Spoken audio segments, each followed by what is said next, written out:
नगरीय निकाय चुनावों का दौर चल रहा है। आज पंचायत के भी प्रथम चरण के चुनाव संपन्न हुए हैं। ऐसे में प्रचार प्रसार का दौर चल रहा है। कहीं पार्टी प्रचार प्रसार के माध्यम से अपने वोटरों को मोहित कर रही है, तो अब देपालपुर विधायक के अपने क्षेत्र के लोगों को रामलला के दर्शन के लिए अयोध्या लेकर जाने को भी सियासत से जोड़कर देखा जा रहा है। इसी पर बात करने के लिए आज हमारे साथ जुड़े हैं बीजेपी प्रदेश उपाध्यक्ष जीतू जराती जी और कांग्रेस से विधायक विशाल पटेल जी।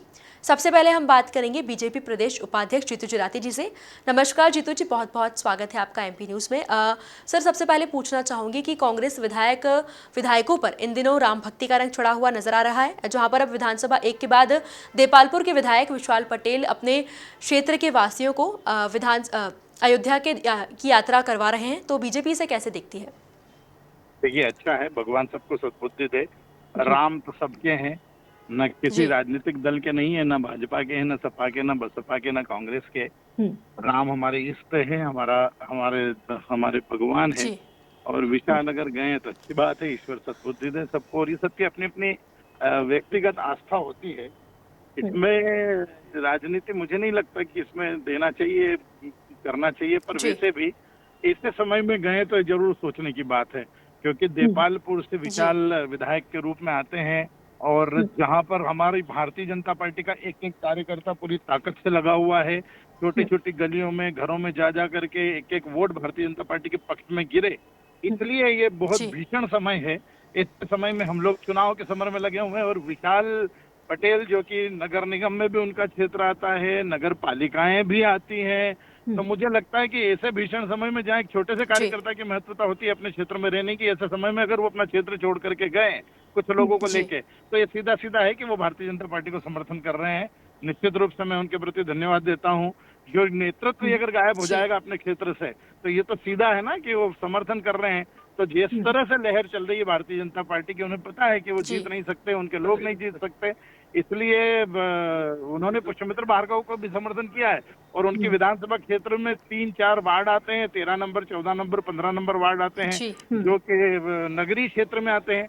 उनका भी समर्थन उन्होंने एक निश्चित रूप से पर्दे के पीछे से खरीद दिया है। और नगर पंचायतें उनके यहाँ पर आती है, आतोद आती है, गौतमपुर आती है, देपालपुर आती है, बेटमा आती है, वहां पर भीषण भाजपा का कार्यकर्ता लड़ रहा है। तो उन्हें दिखाई दे रहा है कि जीत होनी नहीं है, इसलिए भाजपा को ये अघोषित उन्होंने जो समर्थन किया, मैं उसके लिए विशाल जी को धन्यवाद देता हूँ।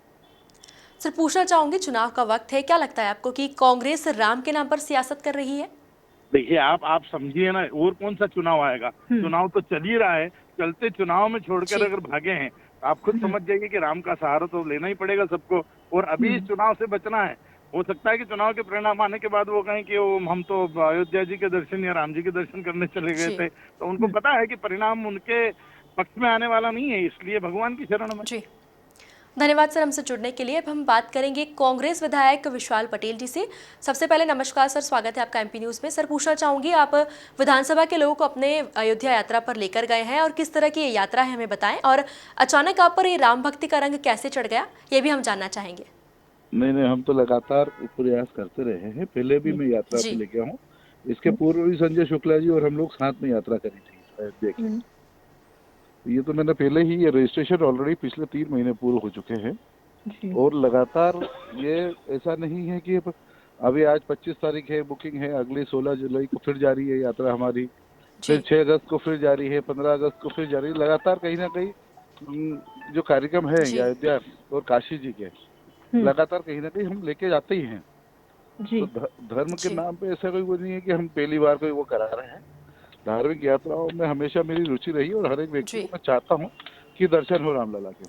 आपकी इस राम भक्ति को बीजेपी निशाना साध रही है और उनका कहना है कि आप उनकी हार निश्चित है, इसीलिए वो राम का सहारा ले रहे हैं।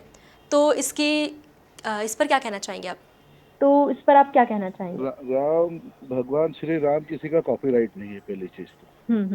मैं भी हिंदू पुत्र हूँ और मेरा भी दायित्व बनता है हर एक व्यक्ति को जितना भी बन सके। और रही बात, उन्होंने तो सिर्फ और सिर्फ राम के नाम की राजनीति करते हैं। हम तो करके दिखाते हैं, यात्रा भी कराते हैं तो जेब से कराते हैं, ना कि कोई सरकारी फंड इसके अंदर मिलता है हम लोगों को। ये तो सिर्फ जो भी उन्होंने आज तक भी कराए हैं, वो मुख्यमंत्री योजना हो उनकी जेब से कराते हैं क्या, मुख्यमंत्री कन्यादान हो वो जेब से कराते हैं, ये हम लोग कराते हैं।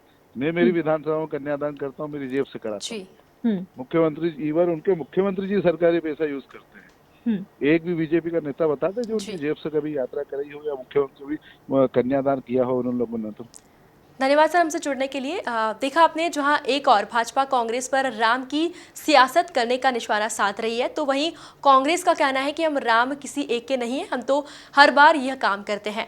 खैर जो भी है, लेकिन उम्मीद है कि अगले आने वाले निकाय चुनाव में और अगले साल होने वाले विधानसभा चुनाव में इसका फायदा विधायक विशाल पटेल को जरूर मिलेगा और देखने लायक होगा कि इस आरोप प्रत्यारोप के दौर में जनता किसका साथ देती है। फिलहाल अभी के लिए इतना ही, और भी खबरों के लिए देखते रहिए एमपी न्यूज़।